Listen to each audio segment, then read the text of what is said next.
et vous entendrez Dakar FM, la Radio Bonheur.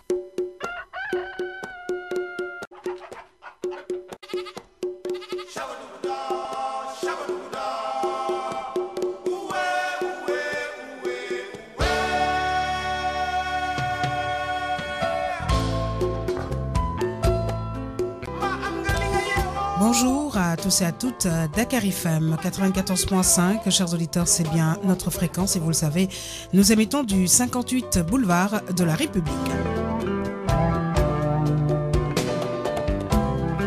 Dakar FM, c'est la Radio Bonheur qui vous accompagne. Chers auditeurs, c'est donc parti pour votre émission.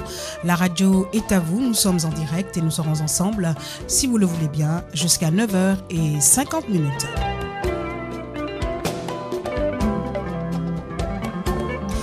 Chers auditeurs, j'espère que vous allez bien. En tout cas, nous, on va essayer de faire aller. Voilà, donc ce matin, vous êtes bien en compagnie de Omar Talagnan, notre DJ technicien qui assure la partie technique, mais aussi la réalisation de cette émission. Côté supervision technique, le grand BG Collection Babacar Gueye, régie d'antenne assurée par Alunba. Droit d'auteur, Madame Pouy Tata Fatou Diakhaté. Présentation, chers auditeurs, pour vous servir, votre ami Yaham Cham. Pendant aux environs de 9h10. Chers auditeurs, ce matin, nous recevrons dans ce studio l'artiste collagiste qui nous vient de Mour en la personne de Patrick Mounati Koli. Il est donc accompagné de Catherine. Alors nous en saurons un peu plus sur tout ce qui concerne le collage. Chers auditeurs, ça se passe sur Dakar FM.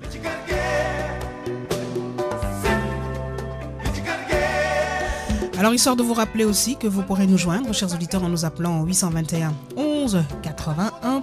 Et pour vos dédicaces en direct, envoyez FM en majuscule, espace, suivi de votre commentaire au 560 si vous êtes Orange, ou alors au 6730 si vous êtes bien Tigo. Il est exactement 8h35 dans les studios de la Radio Bonheur. Dans quelques instants, je le disais tout à l'heure, donc nous recevrons dans ce studio en direct notre ami collagiste, il nous vient de Mour, Patrick Mounati Koli et Catherine. Voilà, donc ils nous parleront de beaucoup donc de programmes qui vont se passer de ce côté-là. Alors nous en saurons un peu plus avec nos invités dans quelques instants. Dakar FM, c'est reparti en musique.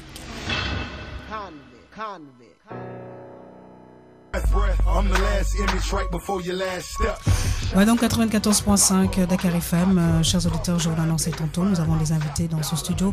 Alors nous allons donc leur laisser le soin de se présenter aux auditeurs de Dakar FM. Les dames d'abord, tout à fait naturelles. Bonjour Catherine. Bonjour Yaham. Enchantée. Comment allez-vous? Ça va très bien. Bien, alors je vais vous laisser le soin donc de vous présenter aux auditeurs de Dakar FM. Je l'ai annoncé tout à l'heure que vous étiez donc institutrice. Donc installée à Dakar il y a juste quelques mois. Voilà, donc en fait non, je suis installée à Foundiougne. À Foundiougne. Et je suis venue à titre bénévole aider les enfants dans l'apprentissage de la lecture dans un petit village près de Foundiougne qui s'appelle Mbam. Mbam. Voilà. Très bien. Donc j'étais venue dans le cadre d'un projet humanitaire rénover cette école et ça m'a réveillé mon envie que j'avais lorsque j'étais jeune institutrice de venir enseigner en Afrique. Et comme les conditions étaient réunies pour que je puisse le faire, vu que j'avais des contacts avec l'école, que je connaissais des familles, j'ai décidé de venir passer une année pour apporter mon aide aux élèves en difficulté. Alors on va très certainement tout à l'heure beaucoup parler du bénévolat. Comment est-ce que ça se passe? Comment est-ce que ça se déroule pour vous ici au Sénégal? Et donc, juste avant, on va laisser le soin à notre ami artiste collagiste, Monsieur Patrick Mounati Koli, que de toute façon, moi, j'avais reçu à la télévision. Et avec plaisir, hein, sincèrement, on avait fait une très bonne émission au niveau de la télé. Je pense qu'il faut renouveler ça. Non, mais ça va se faire. Ouais, ça va, exactement. Patrick? Oui, ça va, positif. Alors, je vais vous laisser aussi le soin de vous présenter aux auditeurs de Dakar FM. En fait, c'est Patrick Mounati Koli, artiste plasticien depuis maintenant 14 ans, qui s'est un tout petit peu spécialisé dans le collage. Oui. Le collage, c'est une composition picturale faite d'éléments divers, en général des morceaux de papier que l'on rassemble. Pour les Sénégalais qui ne comprennent pas trop, c'est comme, je dis, un père de famille qui veut réunir la dépense quotidienne et qui fait de gauche à droite pour faire manger sa famille. C'est comme, je dis, par exemple, une dame qui doit préparer un bon plat et qui part au marché acheter différentes choses pour donner un bon plat. Donc, moi également, en tant qu'artiste plasticien, je fais de la récupération. Oui. Je pars dans les marchés, je récupère beaucoup de journaux, je découpe au départ, mais tout en ayant un thème dans la tête, histoire de ressembler ces papiers, de les coller, ensuite de finir sur une œuvre d'art, sur une bonne œuvre d'art qui a un sens et qui a une beauté. Alors c'est vrai que c'est pas très bien connu le collage au Sénégal. Effectivement. Alors pas très difficile, Patrick Bon, ça va. En fait, moi, je le fais surtout pour le feeling, parce que je pense que je suis resté 10 ans dans l'ombre à travailler, parce que j'aimais le faire surtout pour moi, ensuite décorer ma chambre, surtout le faire pour les membres de ma famille. Donc c'est avec des amis américains, surtout américaines, qui étaient venus, qui étaient très intéressés par mon travail et qui m'ont même poussé à exposer. Au départ, moi, je le faisais juste pour le fun, comme on dit, freestyle. Mais elles avaient beaucoup insisté, c'est un travail qui mérite d'être montré.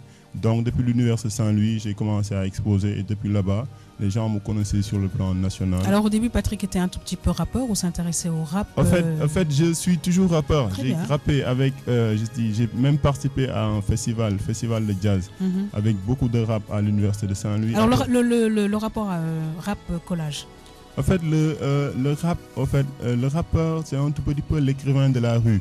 C'est-à-dire que c'est celui qui un tout petit peu doit porter haut, c'est-à-dire que les difficultés de la société. Artiste plasticien, c'est lui également qui doit représenter les difficultés. Donc, en ce moment, je porte presque 3 casquettes. Je suis, entre guillemets, intellectuel, donc quelqu'un qui a été à l'université, qui a eu ses diplômes universitaires et qui a un rôle également de parler des difficultés, d'essayer d'améliorer la situation. En tant qu'artiste plasticien également, je dois partir des difficultés de la vie pour essayer de créer des œuvres qui peuvent un tout petit peu améliorer la situation, proposer des solutions. Ensuite, en tant que rappeur, bon, naturellement, on parle beaucoup de quelqu'un qui dénonce, mais quand on dénonce, c'est qu'on a envie de parfaire. Exactement. On a envie d'améliorer les choses. Et je pense que dans un pays en voie de développement, il faut des gens responsables et je pense engagés pour un tout petit peu aider les autorités à trouver les bonnes orientations. Très bien. Parce que je pense que les gens sont dans les bureaux, mais parfois à la base, ils ne connaissent pas. Ils sont un peu déconnectés par rapport aux réalités. Exactement. Donc il faut qu'il y ait des gens vraiment qui s'engagent de manière bénévole, qui ont envie de faire et de faire progresser. Et puis moi j'en fais partie. Alors justement, on va parler du bénévolat avec notre amie Catherine. Alors comment ça se passe? Nous, on entend très souvent bénévolat, des personnes qui quittent la France, qui quittent l'Europe, qui quittent les États-Unis pour venir en Afrique. Comment est-ce que ça se passe concrètement? Ici, ça n'est pas très compliqué. On est accueillis à bras ouverts. Oui. Il y a énormément de besoins. Bon, dans l'école où j'aide les enfants, les enseignants me connaissaient, vu que j'étais déjà venue dans le cadre d'un projet humanitaire. Oui. Donc, les contacts s'étaient créés facilement. Moi, j'ai décidé de partir avec mes 3 enfants pour passer une année au Sénégal. Et ils sont ici à Foundioun, tous les 3. Oui, ils vont à l'école là-bas. Voilà, il y en a 2 qui sont au lycée. Oui. Et puis un autre qui venait d'avoir ses examens en France et qui était venu pour s'impliquer dans le projet Mangrove, car c'est stage auprès des enfants. Une formation de paysagiste. Malheureusement, le projet Mangrove, on est sur le terrain au moment de l'hivernage et nous ne sommes pas là au moment de l'hivernage. Donc il vient avec moi en classe pour m'aider dans ma tâche auprès des enfants. Très bien. Alors peut-être nous parler d'une de vos journées du côté donc de ce village. Comment est-ce que sont les... Parce que en fait nous sommes des citadins et c'est dommage qu'on ne connaît pas très bien notre pays. C'est vraiment dommage parce que vous parlez d'un village que je ne connais pas du tout. Alors comment est-ce que... Présentez-nous un peu le village. Comment est-ce que les classes sont? Comment est-ce que les élèves? Comment est-ce qu'ils vivent tout ça? Comment est-ce qu'ils vivent votre présence? Bon, moi j'interviens 2 après-midi par semaine. Oui. J'en avais répertorié 24 enfants en difficulté dans les 2 cours préparatoires. Donc je les ai en charge, mais il n'y a qu'une bonne moitié qui vient régulièrement. Les autres viennent de temps en temps. Je pense qu'il n'y a pas encore une prise de conscience de la part des parents de l'importance de l'école, alors que c'est par l'école que tout peut arriver. Bien sûr. Le pays peut se développer si les enfants sont instruits, font un minimum d'études. Et bon, ça c'est un petit peu difficile. Comment sont les classes? Est-ce que les classes... Alors les classes, elles ont besoin d'être rénovées. Oui, ça, voilà. ça c'est sûr que... il y a des œuvres humanitaires qui font en sorte que les classes soient rénovées. Donc il y a eu déjà pas mal de travail de fait dans ce sens-là. Oui. Bon, les classes sont surchargées, il y a 40 à 50 enfants par classe. Je vois l'après-midi, lorsque j'interviens, il fait une chaleur épouvantable. Oui. C'est très difficile pour les enfants quand même d'assister au cours l'après-midi. Et donc pour les livres, etc., comment est-ce que vous arrivez à gérer tout ça? Bien, c'est le directeur qui a ça en charge en fait, et donc chaque enfant a un manuel scolaire. Bon, moi je ne m'en sers pas, je vois où sont les lacunes et j'interviens auprès des enfants selon leurs difficultés. Je fais vraiment du travail personnalisé. Très bien. Oui, Patrick? Ouais, en fait, ce qu'il faut peut-être préciser, c'est pourquoi maintenant, Catherine, on a senti la nécessité de l'inviter. Bon, c'est pour fait, maintenant, en tant qu'artiste plasticien, je suis plus connu sous le nom d'artiste plasticien. Mais bon, vu les difficultés financières et bon, peut-être beaucoup de choses qui ont joué, parce qu'il y a eu un instant, je voulais un petit peu prendre du recul, un petit peu par rapport à Dakar, me retirer quelque part. Et bon, grâce à Dieu, j'ai eu un job à Foundiougne en tant que professeur d'anglais. Oui. Donc, je suis là-bas en train d'enseigner l'anglais depuis maintenant 4 ans. Et là-bas, vraiment, je me suis rendu compte qu'il y a également beaucoup de choses qui doivent être faites. Parce que je me suis rendu compte qu'il y a des élèves qui ont beaucoup de volonté. Oui. Beaucoup de volonté, qui ont envie de connaître, mais malheureusement, la situation enclavée de Foundiougne fait que vraiment, c'est une zone où il y a beaucoup de potentialité, mais une zone qui est privée de moyens. Exactement. Donc, c'est dans ce sens que, en tant que, d'abord, professeur et artiste plasticien, j'ai remarqué qu'il y a beaucoup de potentialité au niveau des élèves et qu'il n'y a pas de moyens. Je pense que on a initié dans ce cadre. Justement, j'allais en parler, c'est-à-dire que donc, je voulais vous donner l'opportunité juste de vous présenter, de présenter ce que vous faites et maintenant de nous parler d'un programme bien défini. Exactement. Voilà. Talent scolaire, c'est un projet que j'ai initié à la base pour promouvoir les élèves artistes. Les élèves artistes, les élèves qui ont des dons naturels. Et je sais qu'il y en a beaucoup qui sont très forts en théâtre, en peinture, en collage, en danse, en chanson, en poésie, mannequinat, en rap. Mais malheureusement, la situation enclavée de Foundiougne fait que c'est des élèves a priori qui n'ont pas de chance de réussir. Alors que malheureusement, ils ont un talent là. Parce qu'en tant qu'artiste plasticien, et puis comme j'ai eu le même parcours, vraiment ça me fait chaud au cœur de les voir et qui n'ont pas la possibilité de compétir, de s'exprimer. Alors concrètement, qu'est-ce que vous comptez faire justement pour ces élèves-là? Parce que là, je vois un programme bien défini. Donc, pour les inciter pour ces élèves, on compte d'abord se baser sur les écoles de la commune, c'est-à-dire le lycée El Hadj Mamadou Diouf de Foundiougne, le CEM Diène Coumba Ndiaye de Foundiougne, le collège privé Yasalam de Foundiougne, le CEM de Mbam, le CEM de Soum, école primaire Saint-Kizito, école primaire Tafsir Alun Morboy, école Tafsir Biram Kounoucham, école 3, centre technique féminin. Donc c'est un tout petit peu regrouper les écoles de la commune, du département. Et maintenant, ces écoles vont recenser dans leur propre établissement les élèves qui ont des dons dans ces disciplines qu'on vient de citer. Oui. Et maintenant, ils vont faire une délégation qu'ils vont nous envoyer. Et maintenant, à partir de ce vendredi, le 20 et le 21, il y aura des compétitions. Compétitions que nous allons tenir pour essayer de confronter les différents établissements, pour maintenant sélectionner les meilleurs élèves. On a déjà installé, les élèves ont commencé les répétitions maintenant depuis 2 semaines. On a déjà installé un jury. Vraiment, tout est en place. Maintenant, on est à la phase de compétition. Et là, au sortir de ces compétitions, nous allons recenser les meilleurs élèves et les promouvoir. Dans ce sens que je me suis rendu compte qu'elle est vraiment... Catherine fait beaucoup de choses pour ses enfants. Oui, déjà, elle a fait beaucoup, le fait de venir. Voilà. Donc, dans ce cadre de projet talent scolaire, c'est d'abord promouvoir les élèves artistes, les soutenir et les récompenser. Mais également par rapport aux chefs d'établissement, par rapport aux partenaires que nous avons ciblés, c'est l'occasion pour eux de venir, de récompenser les élèves, mais également par rapport aux moyens matériels didactiques, d'essayer de soutenir les établissements qui sont en difficulté. Donc c'est dans ce sens, par rapport aux difficultés que nous notons, que nous essayons de concocter une formule qui puisse permettre à l'éducation, à la santé, parce qu'il y a un volet santé, il y a également culture, où les gens vraiment vont venir intervenir. C'est-à-dire d'abord qu'on puisse recenser ces élèves. Et puis c'est également côté scolaire, il y a une formation extramuros, parce que les élèves qui ont un don artistique ne peuvent pas utiliser ça en classe. Donc c'est seulement en dehors des classes qu'on veut vraiment extrascolaire. Exactement. Voilà. C'est-à-dire que maintenant on va établir des répétitions dans chaque école. On a institué des groupes dans toutes les disciplines ciblées, où on fait intervenir un professionnel qui va les encadrer et qui va, dans l'encadrement, essayer d'améliorer leur niveau scolaire en corrigeant les fautes et également promouvoir et développer le français. Voilà, alors je vois justement dans ce programme pour le vendredi 20 avril, alors c'est très important je crois, surtout dans ces coins assez reculés, don de sang au lycée de Foundiougne. Je pense que ça a été une très bonne chose et en plus nous nous approchons justement de l'hivernage. Alors vous parlez de paludisme, c'est vrai qu'il y a des difficultés de ce côté-là et sensibilisation sur le sida, je pense que c'est important surtout pour les habitants des zones assez éloignées de Dakar surtout. Effectivement, parce qu'on s'est rendu compte que c'est vrai que dans le monde scolaire, on parle beaucoup de grève, les élèves qui sont en grève, qui réclament.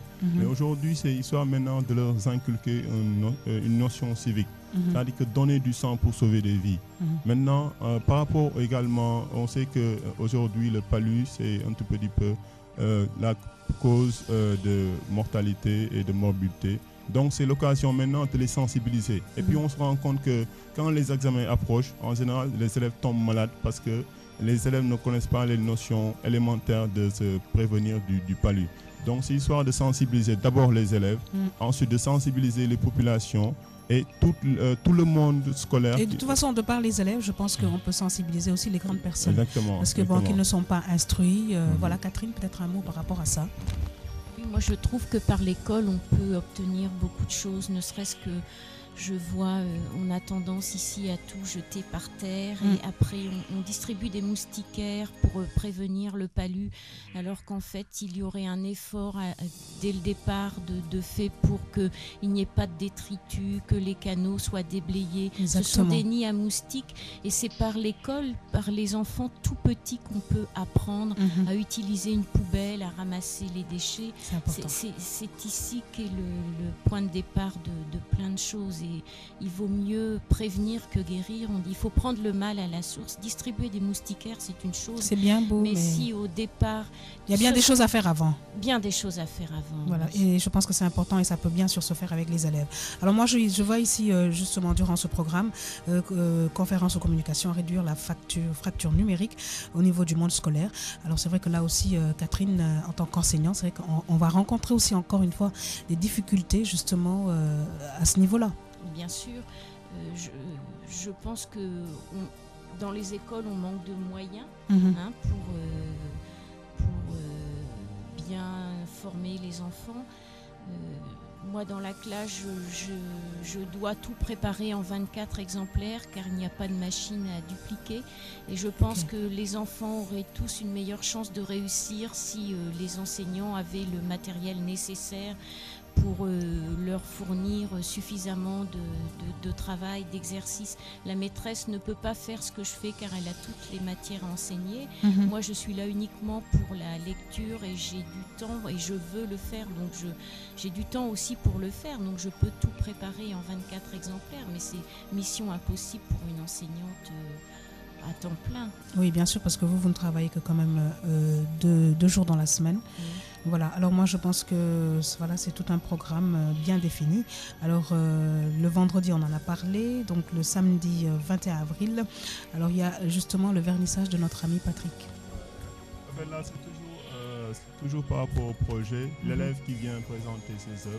Et en un point, il y a un professionnel qui va essayer de l'aider. Dans les précisions, peut-être pour le côté sanitaire, il y aura toutes les associations de femmes de Foundiougne qui seront invitées à ces manifestations, les notables de la ville et toutes les associations de jeunesse. Par rapport à la conférence Réduire la fracture numérique, on s'est réduit qu'à Foundiougne, il n'y a pas l'Internet, partout à Foundiougne.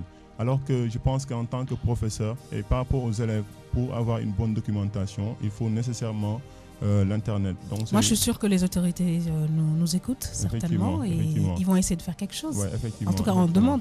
Effectivement. Maintenant, par rapport c'est surtout, on est venu à Dakar parce qu'à Foundiougne, l'enclavement fait que parfois par rapport aux moyens médiatiques, je pense qu'on est très très très limité. D'où la nécessité peut-être de faire une émission, d'en parler sur le plan national pour que les autorités vraiment sentent la nécessité. Parce que là, on a écrit à beaucoup de partenaires, mais les réactions toujours tardent alors que les activités vont bientôt commencer, alors que la demande est très forte à Foundiougne. Je pense que si on essaie de réunir ensemble nos efforts, on peut vraiment améliorer les choses à Foundiougne. Vraiment, et l'exposition maintenant, il y a beaucoup d'élèves également plasticiens. Il y a des élèves qui font de très bonnes choses. Et je profiterai également de cette occasion pour permettre montrer aux élèves également l'autre aspect de M. Colli, comme on m'appelle là-bas, mais plutôt Patrick Mounati Colli. Dire qu'on peut rester dans les structures scolaires tout en ayant une connotation professionnelle, artistique. Parce que côté culturel également, on se rend compte qu'aujourd'hui, les artistes, côté communication, ils sont limités. Ce sont des artistes qui ont des difficultés à expliquer les œuvres. Ce sont des artistes aujourd'hui qui ont perdu un petit peu la connotation positive, parce qu'on dit que les artistes en général, ils ne sont pas cultivés. Ensuite, en fait, ce qui limite même aujourd'hui l'art, c'est que les artistes aujourd'hui n'arrivent pas à vendre. C'est-à-dire parce qu'ils n'arrivent pas à expliquer le contenu de ce qu'ils font. Exactement. Et puis je pense que la communication est très importante si on veut vraiment faire partie de l'art. Il faut que les Sénégalais comprennent, c'est-à-dire que l'importance des œuvres d'art pour que les Sénégalais en fassent leur affaire et que les Sénégalais puissent acheter les œuvres pour que les artistes maintenant puissent vivre de leur art. Alors moi je pense qu'avec Patrick, on pourra parler pendant des heures, il nous expliquera pendant des heures, etc. Parce que tellement de choses, mais voilà. Voilà, alors moi je pense que je vais quand même, Patrick, te laisser lancer un dernier message par rapport justement à ces programmes-là. Et j'espère que vous reviendrez ici à Dakar FM voilà, pour encore nous parler de tout ce que vous faites de ce côté-là. Un dernier message, Patrick? Bon, vraiment, c'est un message que nous lançons aux autorités. Aux autorités que, bon, j'ai pas le droit, je pense, de dire des partenaires. Non. Oui, effectivement. Mais je pense qu'ils ont déjà reçu les correspondances. Vraiment, nous les sollicitons de venir vraiment aider ces enfants. Et ce serait vraiment dommage qu'après vraiment tant de répétitions, tant d'engagement, tant de volonté et de vouloir, que les gens ne viennent pas les soutenir à la base. Je pense que toutes les autorités locales sont prêtes pour venir. Déjà à la cérémonie officielle, ensuite toutes les personnes, les ressortissants de Foundiougne qui ont envie vraiment d'aider l'éducation sont tous les bienvenus à Foundiougne. Très bien, alors Catherine, en tout cas on vous remercie d'être venue et au nom de ces enfants-là justement on vous remercie parce que quand même leur apprendre tout ça et puis du bénévolat, franchement on en veut toujours au Sénégal. En tout cas merci beaucoup et je vous laisse lancer un dernier message. Bien, moi je suis très contente d'être venue au Sénégal et d'avoir fait connaître le Sénégal à mes enfants. Je tenais beaucoup. Ils ont aimé? Ils ont aimé, ils ont découvert une autre culture. Pour moi, c'était important parce que dans nos sociétés, on est dans la surconsommation. Oui. Ils ont appris à se contenter du moins ici. Et je pense qu'il serait vraiment très intéressant de faire venir des jeunes Européens au Sénégal. Et les gens ont toujours le sourire malgré tout, même s'ils n'ont pas grand-chose. Exactement. Et ça m'a vraiment beaucoup apporté d'apporter mon aide aux enfants. J'ai beaucoup reçu en contrepartie. Très bien. En tout cas, Catherine, on vous remercie et nous espérons vous recevoir encore une fois pour encore beaucoup plus parler largement de tout ce que vous faites du côté de Mbam, c'est ça? Oui. Mbam, hein? Voilà. Alors, on souhaite vraiment plein succès à toutes ces activités. Alors, je rappelle qu'ils démarreront le vendredi 20 avril. Il y aura aussi un programme pour le samedi 21 avril et enfin le dimanche 22 avril. Alors, du côté de Foundiougne, c'est ça. Merci beaucoup à Patrick Mounati Colli. Nous remercions Catherine. Chers auditeurs, merci de rester avec les programmes de Dakar FM. Dans quelques instants, sur l'ensemble du réseau synchronisé de la RTS, les nouvelles brèves de 9h. J'aurai le grand plaisir de vous retrouver juste après pour la deuxième partie de votre émission. La radio est à vous. Merci à tous, à tout à l'heure.